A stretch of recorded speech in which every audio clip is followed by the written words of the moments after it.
Before we begin, a few housekeeping rules to ensure a smooth session. So please mute yourself when you're not speaking, raise your hand to ask a question or write it in the chat and we will address it as soon as possible. And as mentioned, this meeting is being recorded. So if you don't feel comfortable with that, you're really welcome to keep your camera off.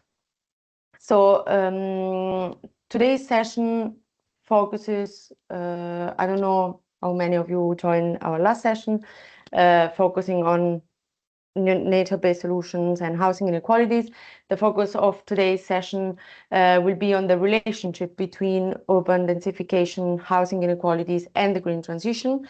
Across Europe, densification and compact urban development strategies, such as vertical expansion, infill development, and brownfield regeneration, are often presented as key pathways to address housing shortages while contributing to land use and climate goals. This is largely because the strategies can contribute to accommodating population growth within existing urban areas, limiting urban sprawl and land consumption, as well as improve the infrastructure efficiency while reducing transport-related emissions. However, when not carefully planned and governed, also as we mentioned during our last session, those processes can unintentionally generate negative social and spatial challenges.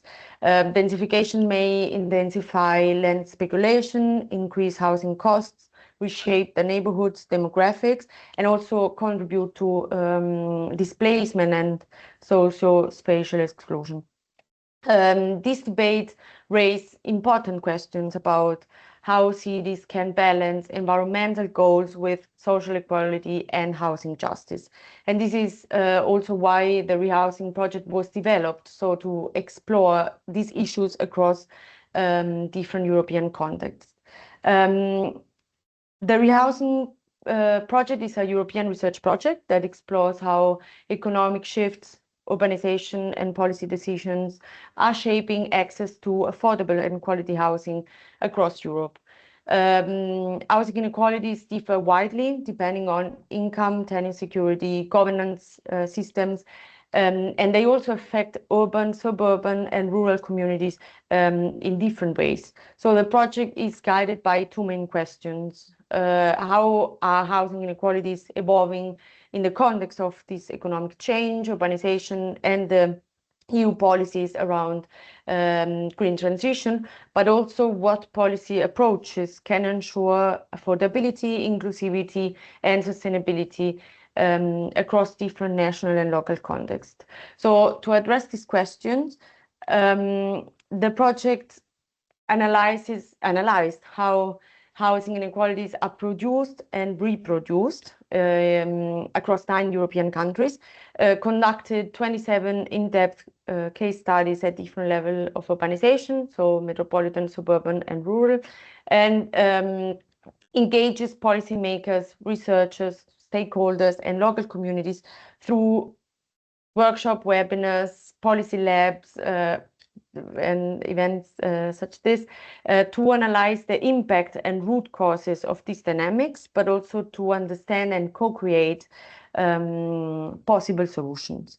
So building on this work, the series of webinars is organized to share and discuss these insights more broadly. As mentioned, this webinar is the second of a 3-part event series examining how those pillars of the green transition, so nature-based solution, urban densification, and energy retrofitting and decarbonization, impact and intersect with housing inequalities across Europe and across different levels of urbanization. In fact, while these strategies are central to achieving climate neutrality and environmental resilience, they also reshape housing markets, neighborhood dynamics, and access to urban spaces and resources. So but if not carefully designed, they risk reinforcing displacement, poverty, land speculation, and socio-spatial exclusion. So our goal with this series is to translate research findings into more practical insight by connecting evidence with real-world challenges, practices, and also policy opportunities. More specifically, the objective of today, next slide, please, is to understand how urban densification influences housing affordability, understand also how densification policies can be designed and implemented in ways that promote affordability, inclusion, and climate resilience, and also to identify then regulatory and financial instruments that can support equitable and climate resilient densification. A quick overview to the agenda, please, next slide. So I will soon give the floor to Dr. Rebecca Cavicchia from the Norwegian University of Life Sciences, who will present comparative results of the rehousing project. After that, we will give the floor to Dr. Michael Friesenecker from TU Wien, who will present the case of non-Bahnhofviertel in Wien. After that, we will open the space for questions, answers, and contribution from participants, and we will wrap up and close by 11:30. So I would give now the floor to Rebecca. Yes. Thank you. Thank you, Benedetta. I'm going to share my slides.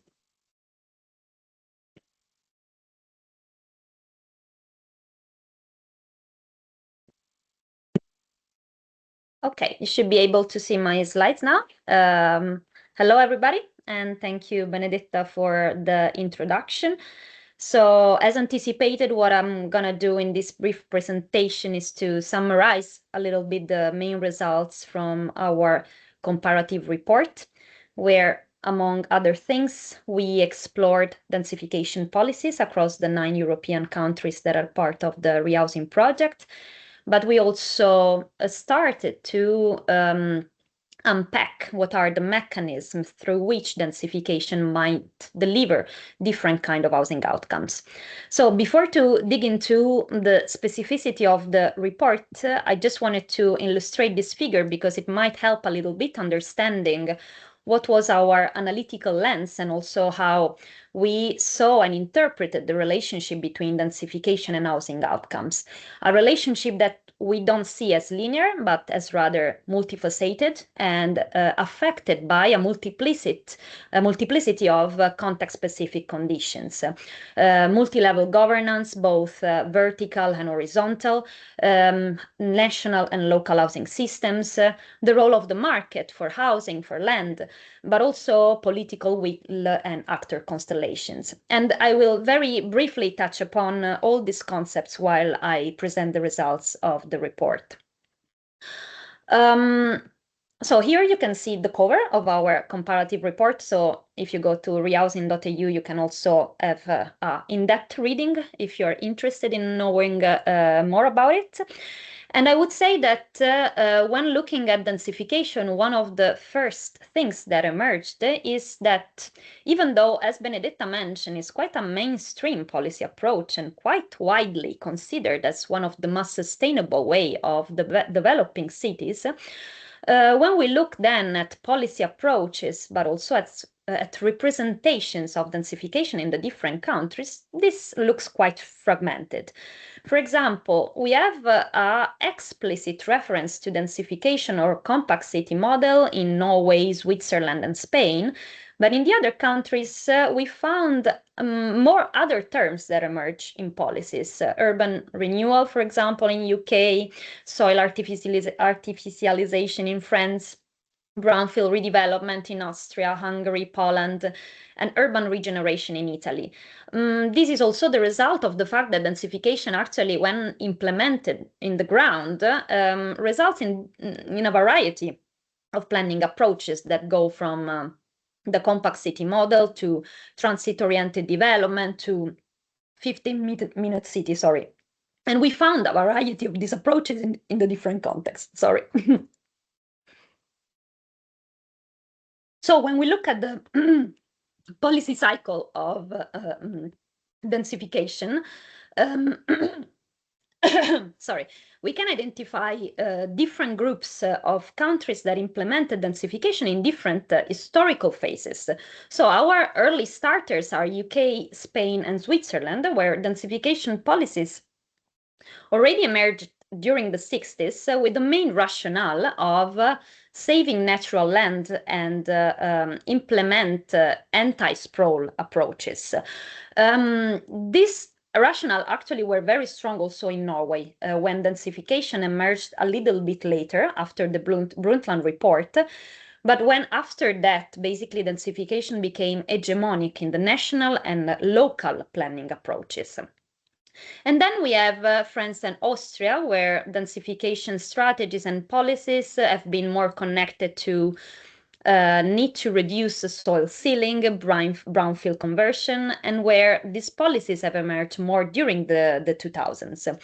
On the other side, countries like Italy, Hungary, and Poland do not have explicit densification policies. So also the policy landscape results in a bit of fragmentation. And it's also important to say that from a legal perspective, densification is legally binding only in UK, Switzerland, and France, but in the other countries, we don't really have like laws that make densification legally binding. It's also important to understand that these national policy landscapes within what is the EU policy landscape for densification, where we don't really have a policy focused on densification per se, but a series of policies that are about land use, soil consumption, soil sealing, and that in various ways affected also how different European countries implemented their own policies by emphasizing the importance of land use efficiency, but also by giving funding, for example, for brownfield redevelopment, as emerged in the case of Spain or Austria, for example. So against this background of densification policies, when we look at how densification can affect housing outcomes, one of the most important things we considered in our project is actually the degree of integration, or on the other side, disintegration or fragmentation between densification policies and housing tools, housing affordability tools. And of course, to understand the level and degree of integration or disintegration between these two policy fields, we have to bring into the picture all the factors that I mentioned before. So multi-level governance, to what extent, for example, these policy fields interact or are either like implemented in like silos. What are the characteristics of the local and national housing systems? Do we have super homeownership countries with market-led housing provision, as we see here in the red box with Hungary, Poland, and Norway? Or we have either countries where there is more social housing, more rental housing, more tenant protection, as could be the case of Austria. What is the actor constellation? And do we have a context where housing provision and also densification is developer-led, or there is a constellation of different actors, including public actors, non-profit profit housing providers, housing cooperatives? So this shape a little bit the degree of integration between densification and housing as policy fields. So this is, of course, a simplification, but to summarize a little bit all these factors together. So we have more market-led approaches in our super homeownership countries. Then we have intermediate group with Italy, UK, Spain, and Switzerland, where even though densification is for the majority implemented by private developers and investors, we do have some tools that in some cases allow for a better integration between densification and housing. And this could be private-public partnership, could be housing quotas for affordable housing to introduce in new densification development, inclusionary zoning approaches in Section 106, for example, in UK. And then we have the countries where this integration is higher. I wouldn't say high because it's not absolute, but higher because there are stronger tools to make this integration possible.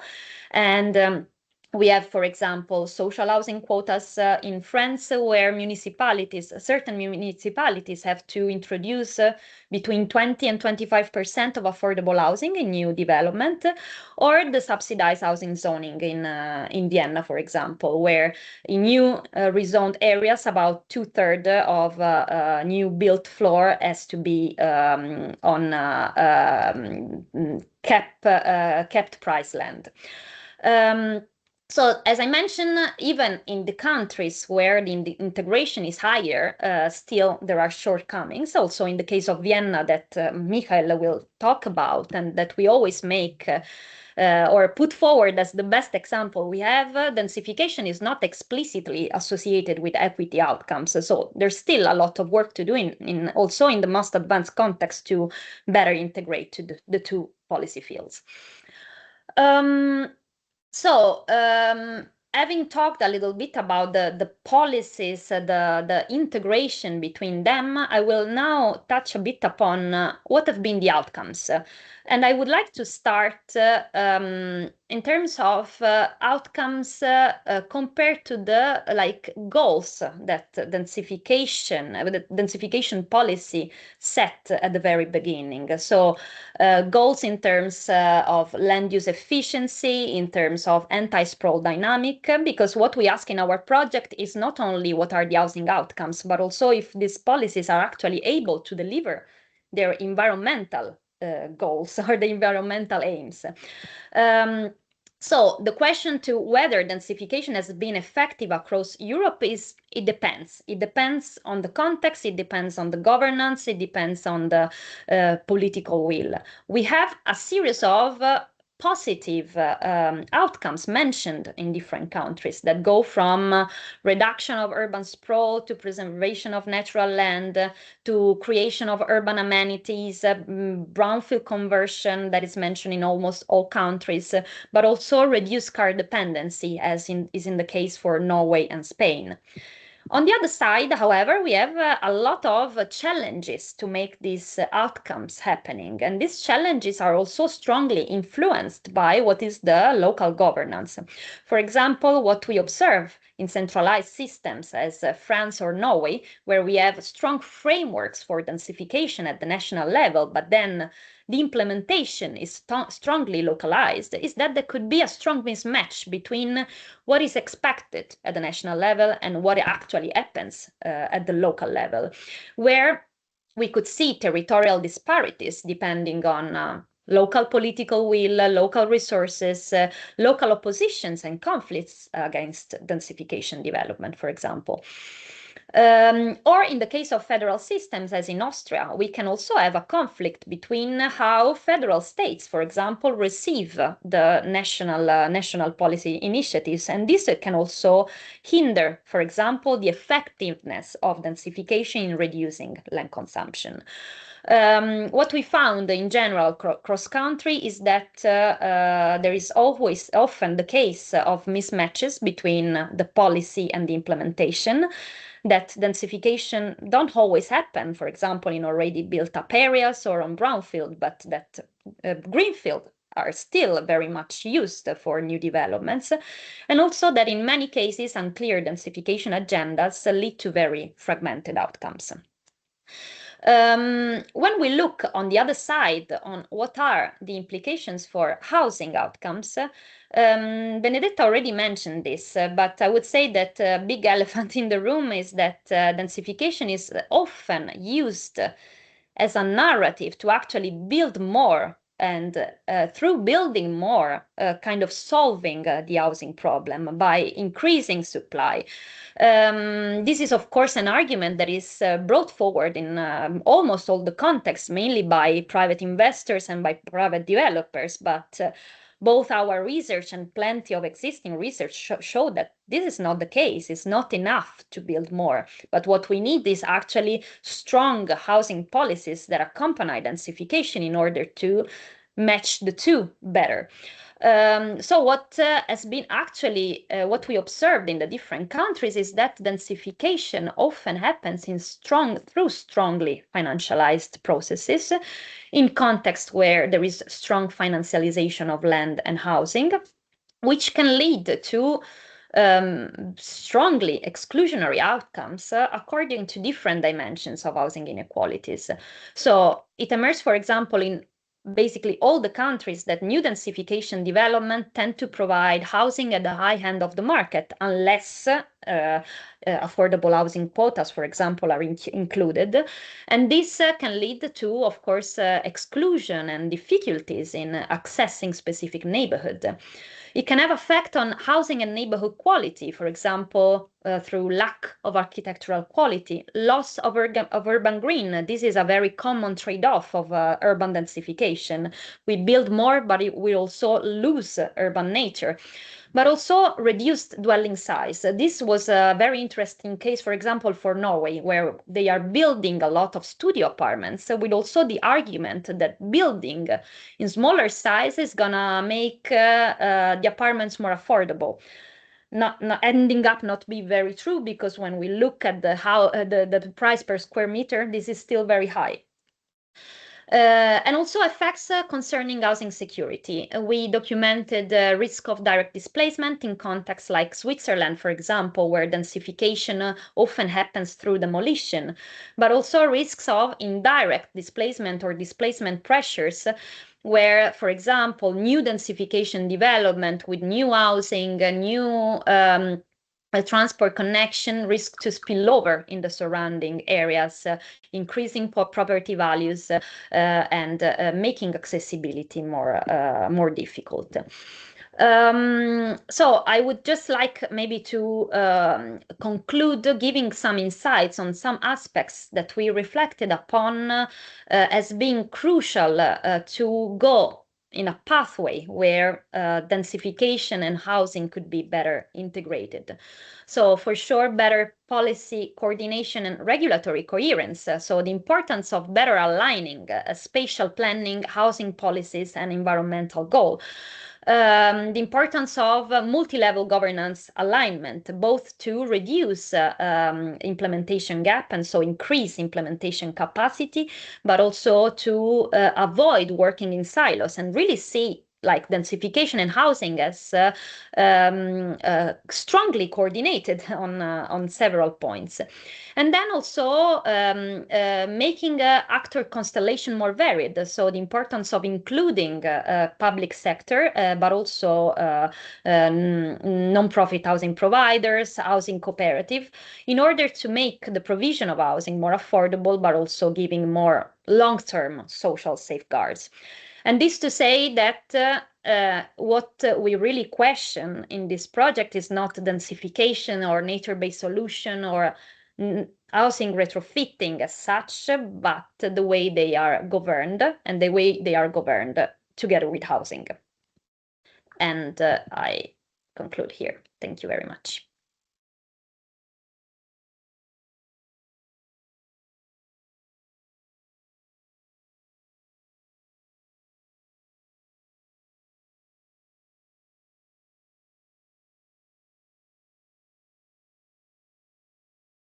I think it's Mikhail's turn. Okay, so I directly take over and will present the case of Vienna. Would you like to say some few transitional words? I'm really sorry, I was kicked out of the meeting and couldn't join. Thank you, Rebecca, for the introduction and for introducing also how those dynamics are shaped in different contexts based on so many factors.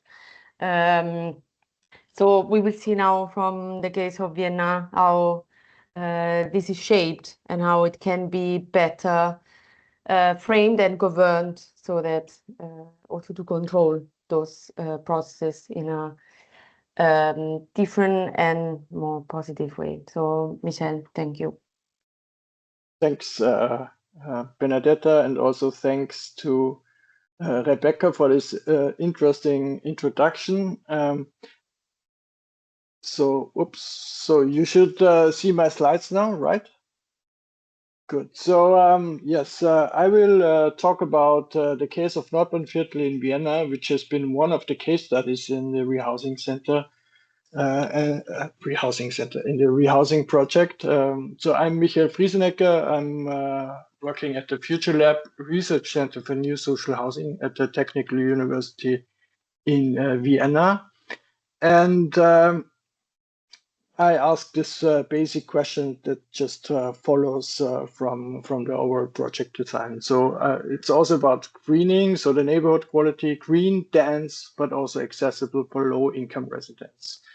And I will start by, how can I click forward? Sorry. No, it works. Okay, so I will give a brief contextualization of Vienna and Austria before jumping into the case study of Nordbahnhof, which we also selected because of not only because of densification, but also because of a large nature-based solutions area, a large park in the middle that led to densification. So in our case, it's rather intertwined in a way, green and dense housing. And then I will conclude with a few remarks on the case. So in Vienna has been a strongly growing city since the 1990s. Before that, population was going down, and it grew by about 500,000 residents over the last 25, 26 years. What is also important to understand is that Vienna is both in this federal system of Austria, a municipality and a federal province. And being a federal province in Austria means that since 2008, and even more since 2018, the federal province of Vienna has full responsibility over housing subsidies. This is really a kind of a very important contextual factor. And it allows to set the height of housing subsidies, which is a payroll tax paid by all employees that are working in Vienna or in Austria. And on the other side, being a municipality, Vienna has also the full responsibility over urban planning instruments like zoning, land acquisition, and so on and so forth. So I will delve into that in a bit more detail later. So, and probably everyone knows that the famous Red Vienna, which is still having a high share of municipal housing, which is the dark orange, the light orange kind of colors in this figure, amounting to 22% of the whole housing stock when it comes to social rental. It only has a very limited amount of owner occupation with 17%, but also a huge private rental market with also nearly 50%. So in overall, it's a rental city with 80% of rental units. And there's another very important actor in the social rental sector, which is non-profit housing or limited profit housing associations, which nowadays deliver social housing to a large degree. So here it's again summarized that Vienna is still actively expanding and maintaining its social housing legacy by having not sold the municipal housing or the public managed housing units, which are over 220,000 units distributed all over the city. So it's still continuing to manage this existing stock. But in the 1990s, and with these housing subsidies that Vienna now has the full responsibility over, it started to subsidize social housing, and especially limited profit housing associations, which are regulated at the national level.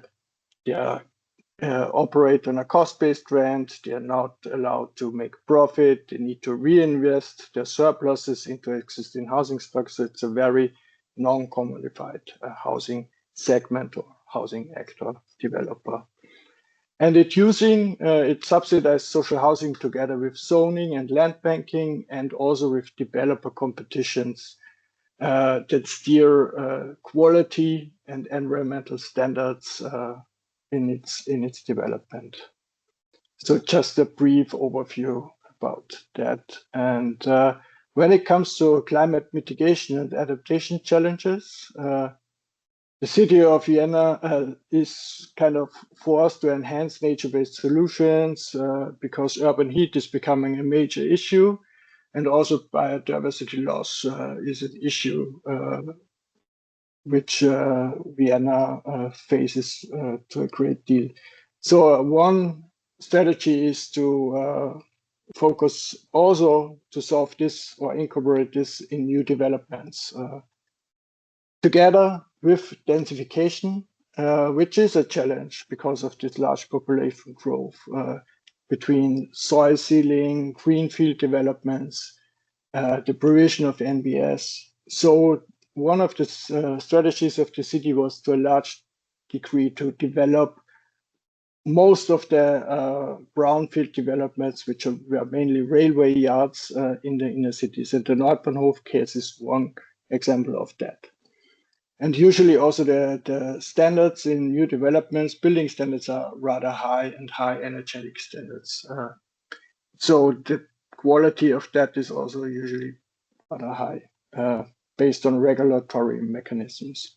So coming now finally to the case of Nordbahnhof, which is a brownfield development, and you can see it's located pretty near to the Danube, and it's what we looked at is the second stage of the development, which is this kind of area in the middle, whereas the dashed lines are the overall area of the Nordbahnviertel.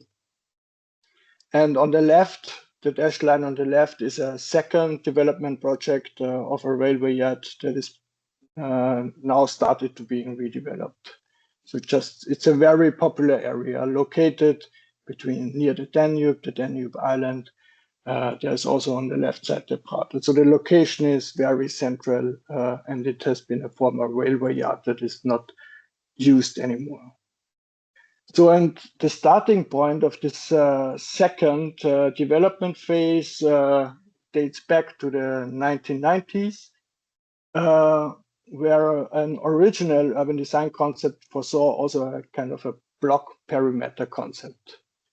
And some context changed, and with 2012, a new urban design competition was commissioned by the city of Vienna.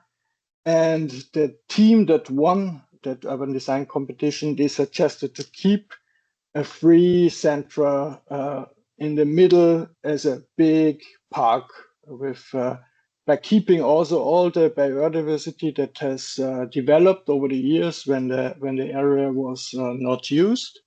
So it's a rather rural area in a way. And to push housing on the side, and kind of all the housing square meters that has been planned in the original concept were kept, but were like put on the edges, including also 7 high rises.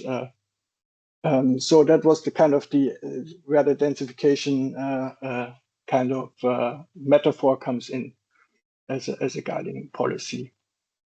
It was also accompanied by a participatory process, and in 2014, this urban design concept was approved, and then kind of put or translated into a handbook for development. And also a strategic management unit of the city of Vienna was implemented to oversee the development of the area. So, and here you can see a bit more details of this free centra, which has a huge park in the northern part of the development area, but also green fingers that go into the south and into the building area. And on the edges, these white blocks, you can see the buildings. So it's a 10-hectare big green space, and it followed kind of a landscape planning concept in 2017-18 with these participatory elements where you would have a layered approach with areas that have been kept wild and nature protected, and then kind of an urban landscape park with different uses like a skate park, children playgrounds, and so on and so forth. And there has been a crucial role also of the residents and the neighborhood initiatives of the previous development. They were like pretty much arguing for the preservation of this wilderness area, and were also always pushing the city to keep that. So they also have been very, very important in keeping those elements. Coming now to the development of this built edge, so to say. Here you can see a model of that area with the high rises. And in 2016, there has been laid down some contractual foundations between the city of Vienna and the Austrian Federal Railways, which has been the property owner of that areas. And already in this agreement, they made also shares of social housing, free private market housing, and kind of an affordable rent, which I will talk about in a minute. And then a development consortium formed, and they made a contract with the Austrian Federal Railways. And the development consortium consists of private developers, market-oriented developers, but also limited profit housing developers. So already in that consortium, you can see this kind of balanced approach to it. Exactly. And since 2017, this consortium gradually acquired land and developed it with this distribution of subsidized housing, market-oriented housing. So, and while kind of developing this land, there was also a reduction of the high rises, because when they negotiated, especially the limited profit housing association, they realized that they cannot build subsidized affordable housing within high rises, because there's a lot of additional costs when you need to build fire regulations, additional fire regulations, elevators, and so on and so forth.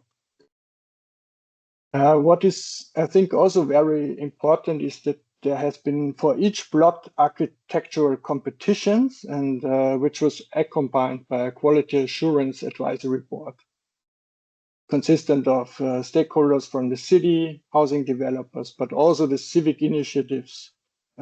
Always kind of they were included in this process. I think that's very particular, and they were also always overseeing the development in terms of quality.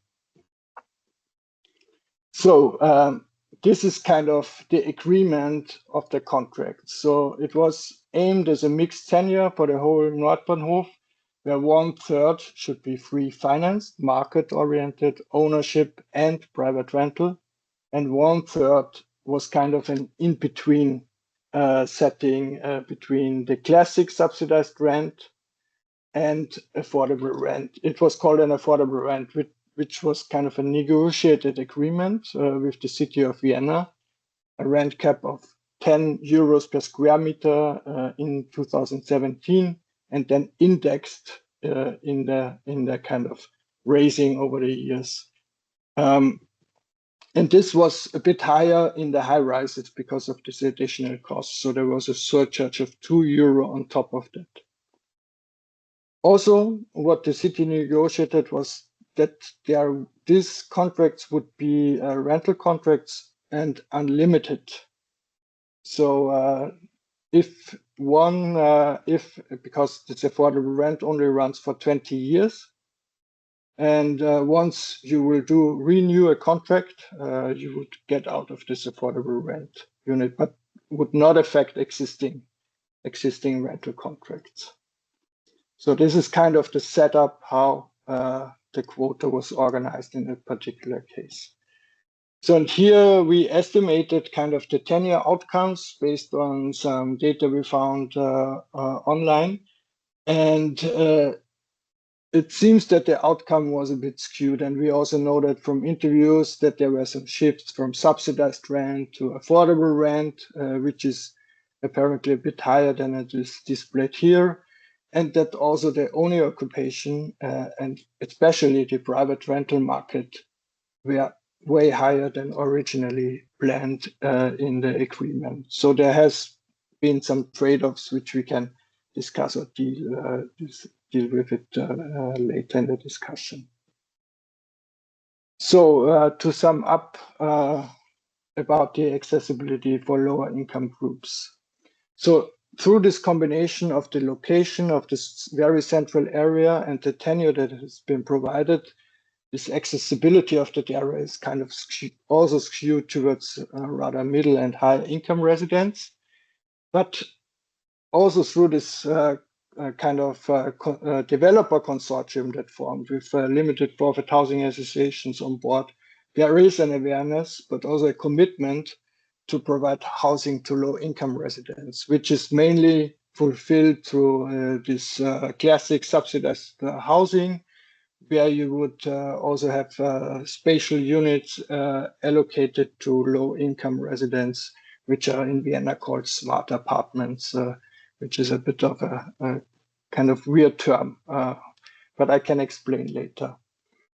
So there has been a basic level for those groups, especially, and what we also know from the interviews is that there is a overall high quality in housing, in the housing conditions, and an overall satisfaction with also this large NBS or free park in the middle, but also green areas that surrounds the buildings within the fingers.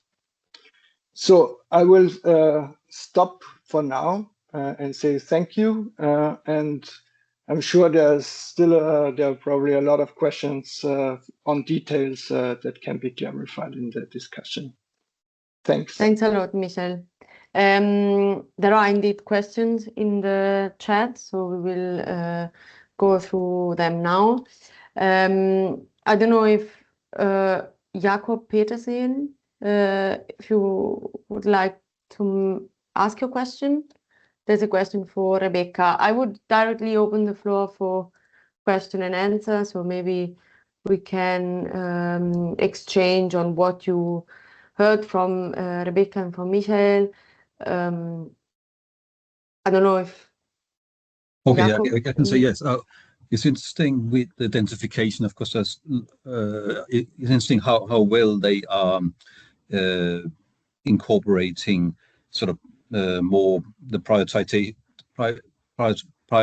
like sustainability, walkability, and of course the development going back to the 1960s with Le Corbusier and things like that, and maybe also to urban sprawl in sort of more globally. But it's I'm just interested in your perspective from analyzing all these the policies of all these European cities, whether there are clear examples of where market-led developments essentially have led to cities that are both sort of unfair and unsustainable.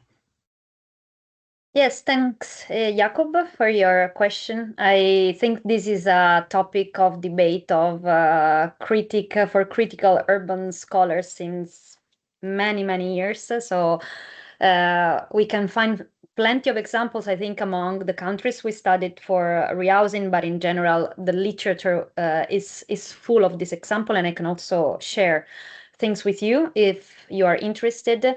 Maybe mentioning some of the things we came across with our project, with the specificity of densification. I can mention for sure the context where I work the most, that is the Norwegian context, where we documented plenty of unfair and unsustainable outcomes, where densification projects are exclusively market-led, where the kind of housing that is provided is exclusively market-led and at the very high end of the market, accessible for not so much even for middle income people, but mainly for people at like really with really higher income.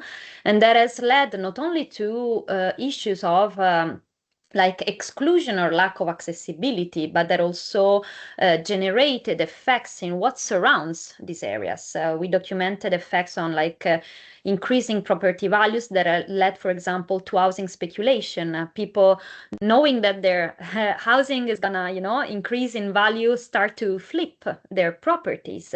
And then what happens is that neighborhood change, like the social composition of the neighborhood change, the kind of services that you observe in the neighborhood change. This is the case for densification intervention, but I think we saw that also for energy retrofitting, where in the literature there is a lot of discussion about renoviction, for example, increasing the energy performance of a building, leading to increasing rents and eviction of residents. Or we saw it with nature-based solutions, construction of new parks, new natural amenities lead to increase in property prices and to unfair housing outcomes. This, of course, when these interventions are not accompanied by measures that aim at protecting residents, that aim at keeping price low. So I think it's kind of a pattern that we can observe in several contexts. I'm not sure if this answers to your question. Yeah, I think, yeah, essentially, so it's everywhere. It's just, and it's the opposite, that you can find some examples where where you have policies that essentially try to protect people from this kind of gentrification or renovation, etc., or big developments that are essentially just driven by commercial interest and things like that. Okay. Yes. Thank you. It connects to what Michael mentioned in the case of Wien. So how the municipality negotiated and the strong role that the municipality needs to play in framing those intervention and in setting the rules, let's say, for those kind of intervention. Eva, I also know there was a question from you in the chat, but if maybe you want to jump in.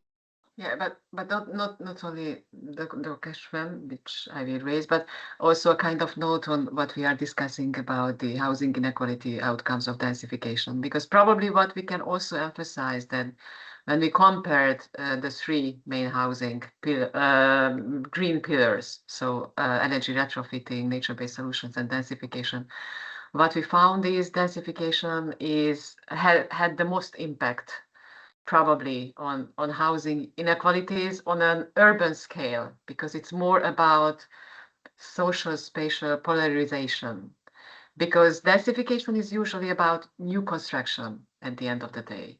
And in most housing markets, new construction is something much more expensive than existing housing. So in case there is no real strong public intervention, then new construction per se, based on market mechanisms, result in a higher end of the housing market. And that's why we found that when mainly in brownfield areas where new build units are appearing on an urban scale, on a citywide scale, it leads to a high polarization. So probably it has the biggest impact among the three pillars. And then probably this would lead to my question, which was about the land policies. And probably, Michael, you can also develop something on that, because if I understood it properly, the land was owned by the railway company. So in case of big developments, and densification is usually about completely new built or completely rebuilt structures, it seems that land ownership and the way how it is handled might be crucial. So I'm just curious about your experiences in a comparative ways, how this might, change the game. Yes, maybe I can start, and then Michael, if you want to add. Yes, I mean, land is absolutely a crucial element, and also in the graph I showed at the beginning, market of housing, but also of land, is one of the filtering mechanisms that we took into account to understand how densification can actually impact housing outcomes. So as you mentioned, for sure, land ownership is absolutely crucial, and in our project we have, I think, examples of countries with very different situations. In the case, the Norwegian case that I follow mainly, it's mainly privately owned land where densification happens. In the case of Vienna, and Michael can say much more about it, we are talking about publicly owned land where this then that leaves, of course, much more room of maneuver from public authorities to negotiate also with developers, with housing providers, what kind of housing they want. So also here, in the context, I think, in general of housing literature as well, it emerges very clearly how land plays the biggest role in what is the final housing price. So controlling land and land prices is absolutely crucial for the kind of housing that we are able to deliver. And of course, in a context where the public ownership is not there, there isn't a possibility to do so. There isn't a possibility to introduce tools like land banking or land leases. There isn't a possibility to introduce inclusionary housing measures where, for example, public authorities negotiate the number of affordable housing that have to be in the new developments. So yes, it's probably one of the main mechanisms. And yeah, maybe Michael want to add something from also. Yeah, exactly. So I mean, if I hear, and also I think Jakob's comment are crucial. And the Nordbahnhof case is very kind of unique in the way as the Austrian Federal Railway has been kind of one big property owner of that land, right, that has been developed. And there are several cases in Vienna, like also the main station and the neighborhood around it, where this was developed earlier. So there's also kind of a knowledge on how to do that. And with the Sonnenviertel, the ÖBB also, the ÖBB is the Austrian Federal Railway company, they sold also land to highest bidders, which they didn't do for the Nordbahnhof. They sold it piece by piece to this developer consortium because it was for them also easier to kind of perform it and build kind of economically doing it in the budget one by one, not to having one big transaction running into troubles. But it's also probably a reason why the Nordbahnhof tenure is a bit more skewed than the rest of Vienna's developments, more to the higher income market, because first of all, in this time, in 2017, when they started to develop the land, the zoning quota was not yet existent in Vienna. So that came also later, also as a kind of a reflection on the cases they had. And with the rising land prices and more private owners of land, they started to introduce this zoning category of subsidized social housing on very large developments. So also to kind of restrict a bit kind of the developments of private developers, developing more high-end units as well. So, and furthermore, the city of Vienna usually acquires land through a kind of it's a company that is owned by the municipality, which is called Wohnen for Wien. And what they would have done in the 80s and 90s would to acquire land near transport access, more at the outskirts of Vienna. And there is like also where a lot of affordable housing is being built near transport access on the land that Vienna would have within their hands, where they could deploy the housing subsidies and use them to steer more the production of affordable, subsidized affordable housing units by limited profit housing association, much more than as it was done in the Nordbahnhof case. So I think, yes, this is very crucial. But what this affordable rents agreement show, and now coming to Jakob's comment in the chat, if they are market rents, and they are not, because they are negotiated between the city of Vienna and the limited profit housing associations. Because the limited housing profit associations, kind of wanted to build high rises in the subsidized kind of regulation, but were not able to fulfill the criteria of providing €7.50 as a fixed outcome rent when receiving subsidies. So, and kind of the city of Vienna said, okay, well, well, all of them kind of said, okay, let's kind of agree on a middle way, which has been this affordable rents, which is €10 per square meter, which also includes maintenance costs. And just to give you a kind of an estimate on what a private rental market rent would be in the Nordbahnhof. So I did a bit of research on rental units in these high rises, and they were up starting from like €20. So €10 is still half of it. And that would be the market rent in a way. And also from more statistics, we know that like €15 is an average private rental rate, but that's also including already the built infrastructure. So yeah, that's kind of, it's not really a market rent, it's affordable rents.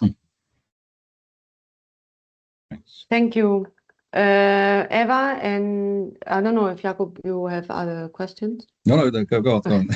And if you do, please do. Eva?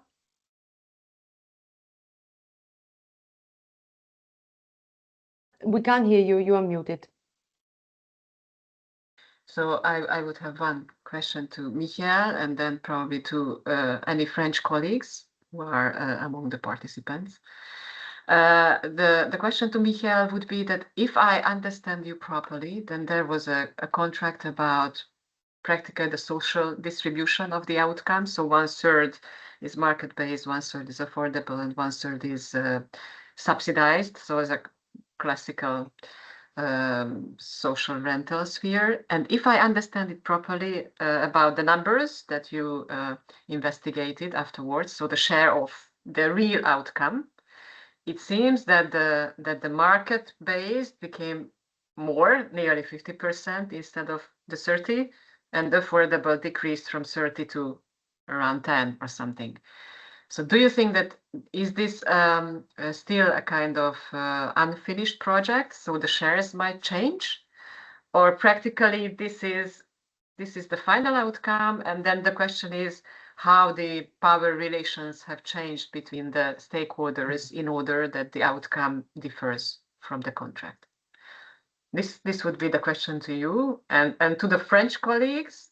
This is something very different, because I think we emphasize that one of the major filtering mechanism is the land ownership, and the other, which Michael, I think you emphasized, is zoning. So practically the regulation around construction. And we know that, and Rebecca, I think you have provided some evidence on that, for example, in France and in some other countries as well, inclusionary zoning is something which is an existing tool. So even if the land is not owned by the municipality or any public sector actor, the zoning, so practically what is allowed to be there and how much affordable housing should be built on certain plots is a secondary tool to influence the outcome. And I'm just wondering about the experiences with inclusionary zoning. So whether they can be implemented the way how they are put on legislation, or whether there are any factors that really divert from policy to implementation in practice. These are two very different questions. So Michael, probably first about the outcome of the sectors. Yeah. Okay. So no, it's a kind of a rough estimation with these figures, but it was taken from a website where every kind of housing project that is built in that area would list how much is affordable rent, how much is subsidized rent based on the housing units that has been produced. So, and there is still a few buildings coming, which has not been on the website yet. So it can be that there is a slight shift.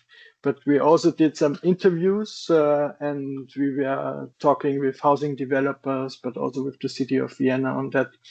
So, and probably the private market appears a bit too high in the figures than what it actually is, because there was some negotiations then between the city of Vienna and the developer consortium that some of the private rental units will shift to affordable rents, and some of the subsidized housing units also to affordable rents. So meeting again in this middle thing, because and with the subsidized rents, it's what I already said. The reason is that they originally thought that you could build subsidized high rises and guarantee this regulatory threshold of €7.50 per square meter for a unit, which they were not able to do.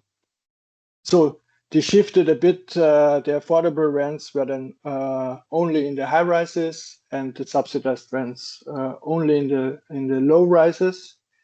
And this kind of skewed a bit well, probably the estimates are not one super perfect in that way. So but with this private rental, it was also that kind of shows also the strength of the city of Vienna with this also developers to get them and say, okay, private rentals should also be affordable housing. But when you look at the housing developer that is doing that, it is actually a limited profit housing associations, but building non-subsidized housing units. And through their kind of regulation based on this cost-based rent, and some of them are really big companies that have also kind of good financial capacities. So they were able to deliver that actually, and like full commercial or market operators usually wouldn't.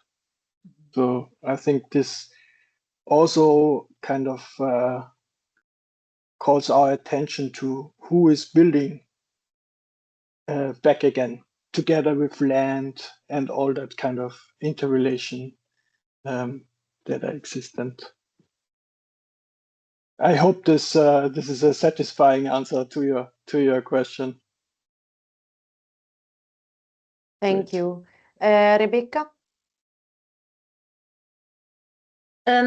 Yes, I mean, I have more of a reflection that, I mean, doesn't connect really to like the specificity of the Austrian case, but just reflecting on land densification. I think it's really interesting that there is like this intrinsically embedded paradox where what we want to do with densification is to contain urban development. We want to save natural land. We focus development within cities in already built up areas, but it's where land costs the most.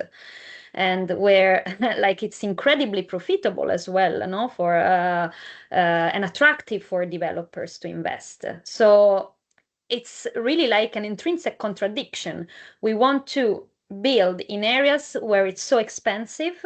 So by containing urban development, but the effect that we risk to produce is that we exclude people who will have to fly away will be pushed out of the city. So I think this is a really crucial, like intrinsic paradox to take into account. And I think with something that we discussed sometimes with Michael as well, what cities sometimes do to kind of limit the trade-off. So not developing inner city already built up areas, but maybe developing areas that are at the edge of the cities that are not yet developed, but where they can be more able to provide affordable housing because land is less expensive. So yeah, I think this is a crucial issue that all our cities face. But of course, when public ownership exists, it's more manageable compared to when we don't have that at all. Yeah. Yeah. So there is Liris 30. Hi. Hi. Yes. I hope I thank you for a very interesting talk. It's a tricky name, don't worry about it. I just wanted to ask, if possible, two questions. One, primarily to Rebecca, since you mentioned the Norwegian case of building smaller flats and how many sort of speculative developers sort of justify this as, well, justified under the guise of more affordable housing, and whether you observed the sort of general size of apartments as a sort of a driver of affordability or lack thereof, and also how the sort of maybe like planning and zoning requirements in terms of how large or like what sort of range of apartment sizes developers are required to build by municipalities when they sort of give planning permission, how that sort of impacts the cost. Yes, maybe I can mention a very, I think, interesting local debate that happened in Oslo. When basically like the municipality introduced this apartment rule where the minimum required size was 28 square meters. And developers were furious about it because that was for them too high threshold. And the argument was like, we can, maximize the exploitation of land by building smaller apartments, and we can sell them for like more affordable prices. So we had some years where apartments were 15, 16 square meters. So, I mean, impossible, of course, to have like a decent living in this kind of flats. But it's actually, I mean, it was really used as a strong argument. But when, as I mentioned before, then you go and look at what is the price per square meter for these small apartments, these end up being much higher than bigger apartments. So the result is not really more affordable. And I think that this like conflict around like regulation, it's very much explanatory of like a context that is very much market-led, developer-led. If this answers to your question, Iris. Yes, thank you. And the second question, if I may, was about the another thing that you mentioned in terms of densification often coming at the expense of greenery. And also perhaps maybe both you and Michael can reflect on how in your sort of Norwegian and Viennese contexts, how that is managed, whether that is managed on like a zoning level, as in like there's a sort of certain quota set that you're, I don't know, as a part of your like plot area, 30% of it has to be green area with tree coverage or whatever, or it's assessed on like an individual development by development basis, and whether that method of sort of assuring greenery is an effective one. Yes, so in the Norwegian case, there is like a green standard for each square meter of a housing unit built, you have a certain amount of square meters of green. Now, I don't remember exactly the proportion, So there is a standard, but then when talking with residents, because as part of our projects, we also dived into local cases and talk with local residents, like activists and like people living in these areas. This is never considered enough in the Norwegian context, at least. Especially in the most densified areas, like green is very much squeezed. And in particular, in one of the Norwegian cases that we analyzed, one of the crucial aspects was a debate and a conflict around a park. People didn't want to lose a park, and the municipality set it up for a new development. And the conflicts are not only around green per se, but also around playgrounds, for example, for kids that have been dramatically reduced within the city. And I think another crucial element here is also not only the regulation from the municipality, but also the level of opposition that you meet.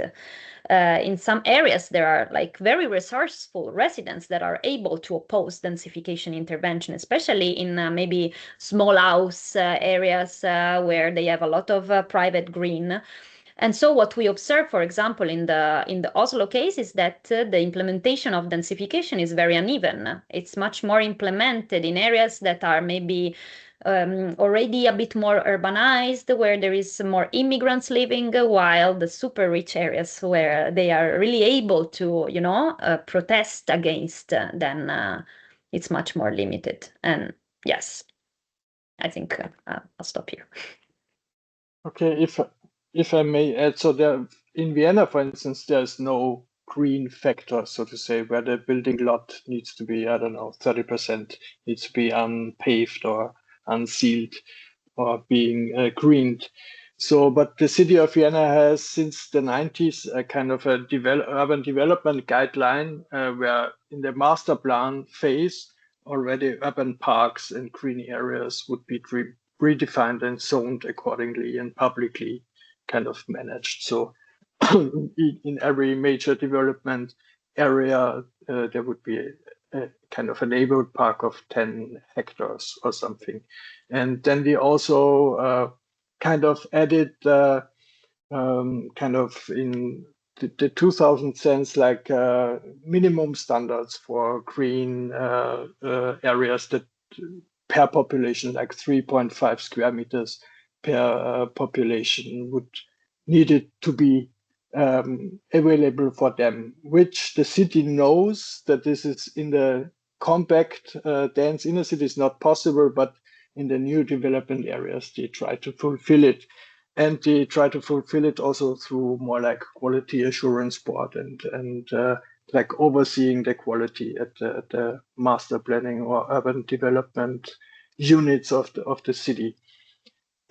But still there are some trade-offs, you have on the building level, for instance, where housing subsidies are in place, you would have higher shares because also you can, with the housing subsidies, demand that there will be more green. And this is also one of the key pillars of this developer competitions, building level greenery. And you would see in private development areas where you won't have green factor regulations or this housing subsidies, that there is way less green. So in that sense, there has been always debates about, okay, do we also need more regulatory frames in Vienna? And also, like as Rebecca was saying about this new developers more on the outskirts, there you would have for sure the trade-off between greenfield development and built infrastructure, where the city of Vienna would at least demand a certain part of it being landscaped urban parks or greenery. And also nature-based solutions on buildings are becoming more and more, like rooftops that are greened, and also green facades and so on and so forth. But always they argue with this greenfield developments is that it's still a compact city development where high public transport connections are prioritized kind of as as opposing urban sprawl that would happen beyond the borders of Vienna, so to say. But yeah, there are always contradictions and trade-offs also visible in Vienna. Thank you, Michael. There are a lot of hands up, so I would, Hamad, do you want to ask your question? Can you hear me? Yes, we can hear you. Hello, hi. Happy to hear most of opinion from colleague from Europe. By the way, I'm Ahmad and I'm from Malaysia. So a bit of difference from what been discussed at European context. So my question would be like, we had a problem where we facing hollow out cities where people move out from the cities because the people only work on the day during because there is huge opportunities for economic improvement. So most of our people move outward because of any cause of sprawling. The reason happen is because the prices of house in cities is expensive, and the other reason we found that there is I don't know whether this is relevant in European context or not. Do you really understand like the housing topologies for different age of group? Where from my work, I found that every segment of group like younger and middle age and senior citizen, they have different needs for different housing typologies, and it actually influence the preference for their housing ownership or housing.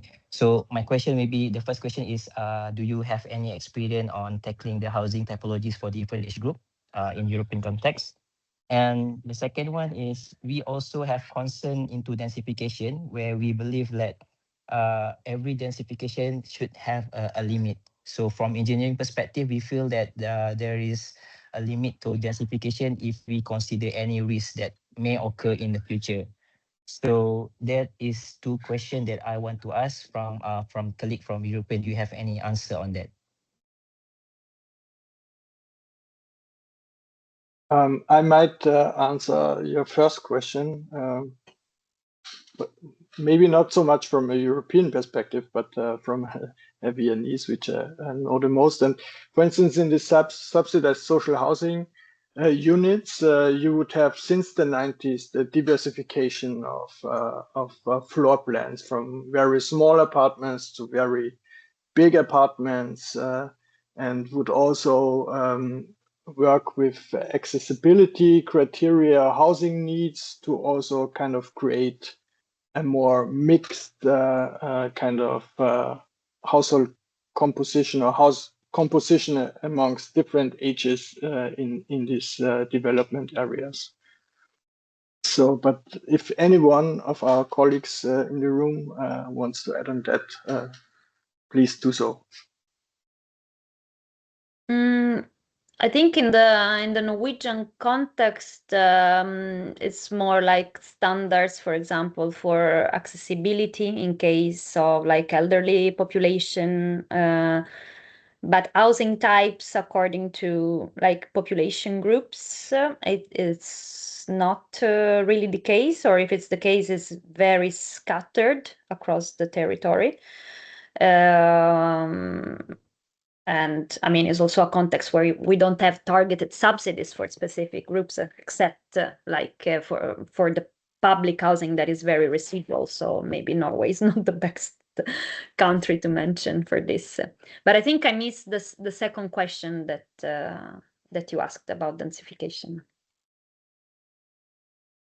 I'm asking, do you have any like threshold for densification, a limit? Let's say you won't go like for open area, you won't go more than let's say 1,000 inhabitants, because we considering the risk. Let's say in case of there is any risk may occur in the future. Do you have any like threshold or limitation or any guideline that limit densification? Yeah. Yeah, I think this varies a lot across contexts. I think in some cases, like there are rules within like zoning that determine like density limits, but also it depends a lot on the geographies of the city. So in some cases, for example, we have cities with green belts are natural areas that are protected by law, and then you have an urban growth boundary that cannot be overcome. But I would say that it's very varied across city. The case of like green belts is the case for Oslo, it's the case for London, for example, and then probably it's very much about specific zoning regulations, I would say. Thank you a lot. Keeping an eye to the time, I would give the floor to Jennifer.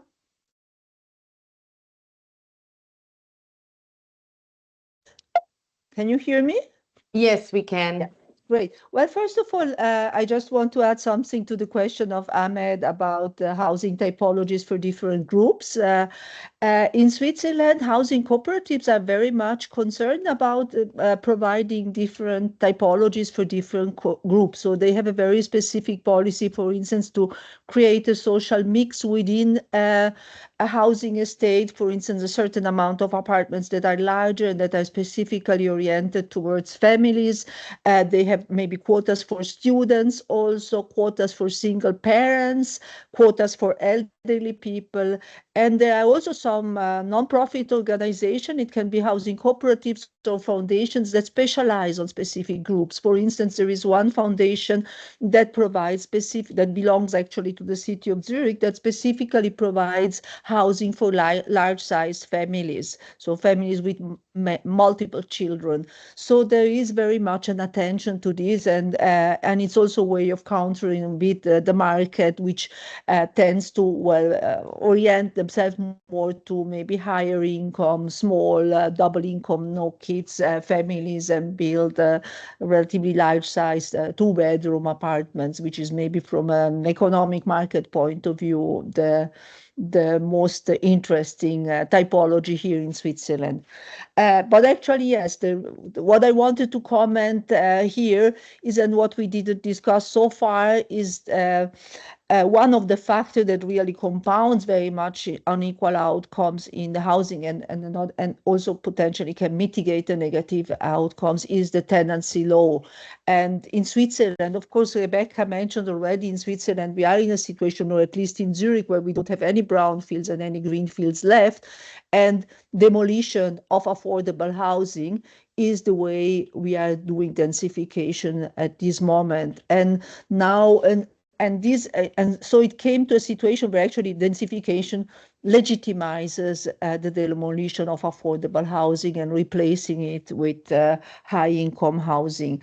And there, of course, we see the importance of tenancy protection, because this is also possible because, and again, it's compounded by densification policies that, or by the market interest in by these interlinkages between the market forces and tenancy protection, that at present, demolishing housing is almost the only way you can get rid of your low-income tenants. You cannot increase the rents as long as you don't do anything about the housing. So the only way of actually capturing the increasing value of the land is by demolishing the housing. And this could, of course, be countered through stronger tenancy protection. So at present, actually the 14th of June, we are going on a popular votation here in Zurich, popular voting, that ask to provide a stronger tenancy protection, especially from these evictions caused by demolition. And that is certainly, if that's going to pass, and we are currently really struggling for that, there will be certainly we hope at least to achieve that there will be less demolitions of affordable housing, because it will not be so easy to evict the lower income tenants. And by the way, I'm Jennifer, and I'm representing in the rehousing team the Swiss research group. Thanks a lot, Jennifer, also for bringing the case of Zurich and in general Switzerland to the conversation. We have 3 minutes left to the end of the meeting, but there's still one hand up, and it's from Ivan.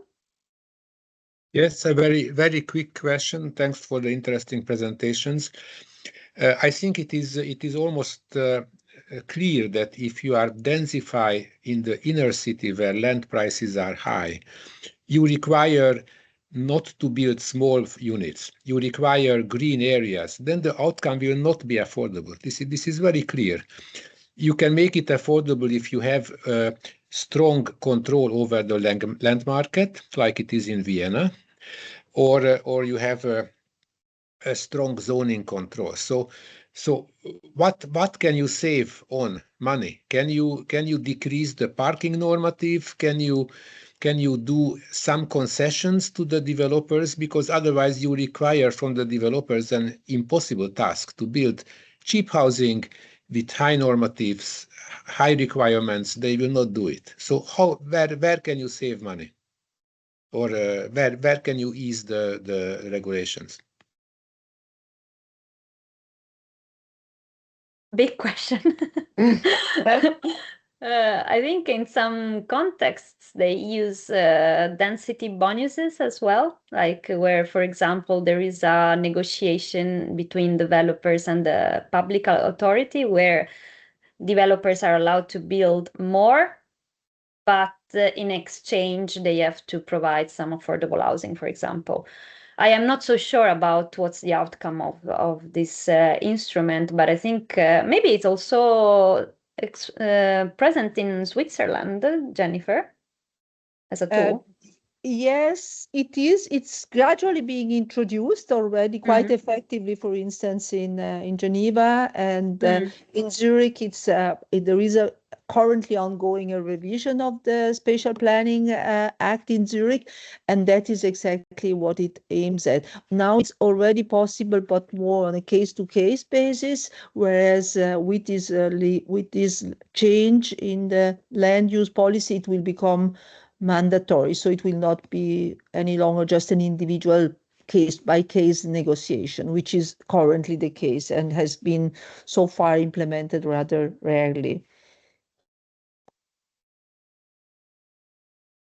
So, but maybe to add a reflection from Vienna on that, I think this parking regulations, they have been always a huge discussing issues, kind of for at least the limited profit housing associations to stay within certain cost limits, and there have been some reductions, but probably there's still room for maneuver. So in Vienna, it's treated like the same, like overall Vienna, like the same. So maybe this can be like a bit differentiated also to the centrality.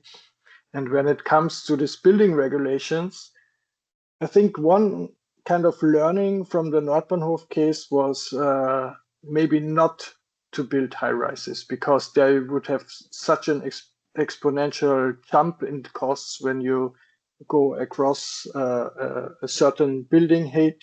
I can't remember the exact one, but then you need to additionally install elevators and fire protection issues and so on and so forth. So I think also this is already kind of a trade-off where kind of maybe building still dense but less high is kind of a mechanisms where you can balance affordability. Thank you for closing on with a positive note, Michelle. So we are 1 minute over time. I would close now. Before, I would like to invite you to the third and last webinar session of the rehousing series. Will take place online and in person in Brussels in the context of the New European Bauhaus Festival. This will be a satellite event that we are co-organizing with our sister projects. You can register at this link. And after this session, we will share the resources that were shared today in a follow-up email. So you will have access to the material. You can find all the deliverables and all the reports that were mentioned on the rehousing website. And we will upload this recording on the YouTube channel of rehousing. So thank you again for joining us today, and for to Michelle and Rebecca for their contribution and for your questions, and yeah, also sharing your experiences.